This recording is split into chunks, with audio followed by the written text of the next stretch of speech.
আল্লাহ যেন ডাক দিয়ে বলে, বান্দা তুমি জানো আমি তোমার কেমন রব? 24 ঘন্টা তোমার অজান্তে, তুমি জানো না, বুঝো না, বলো নাই, আমি রব্বুল আলামিন এমন রব 24 ঘন্টা অস্তিত্বের প্রথম সেকেন্ড থেকে নিয়ে শেষ পর্যন্ত জীবনের সকল প্রয়োজন, জীবনের সকল আয়োজন, হৃদয়ের প্রতিটা স্পন্দন, নিঃশ্বাসের প্রতিটা নড়াচড়া, দেহের পুরা অঙ্গ প্রত্যঙ্গের নড়াচড়া আমি আল্লাহ যা ঠিক ঠিক মতো তোমার পৌঁছাচ্ছি, করে দিচ্ছি।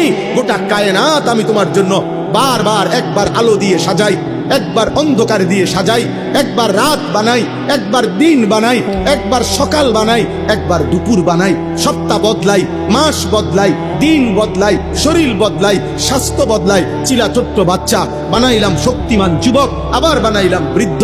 চিলা দুর্বল বানাইলাম সবল, চিলা অসুস্থ বানাইলাম সুস্থ, চিলা গরিব বানাইলাম ধনী, চিলা সম্পদহীন দিলাম সম্পদ। এত কিছু 24 ঘন্টা যে মালিক আমি নিজ যত্নে তোমার করছি। আমি তোমার সেই মাওলা, আমি তোমার সেই আল্লাহ। তোমার সেজদা দিতে বলছি বান্দা, অন্য কেউ না। আমি তোমার বড় বেশি আপনজন।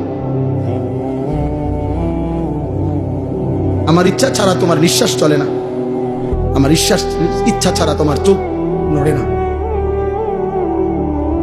তুমি কেমনে পারলা বান্দা আমার মতো মালিকরে সেজদা না দিতে? বলো না আব্বা, বলো না ভাইয়া, আমার প্রিয় সন্তান বলো। 16 বছর যেই ছেলের এত অল্প বয়সে এক ওয়াক্ত নামাজ পড়ো না, আগামী 40 বছর পর্যন্ত তোমারে যদি আল্লাহ হায়াত দেয়, সেই পর্যন্ত তোমার নাফরমানির অবস্থা কি হবে?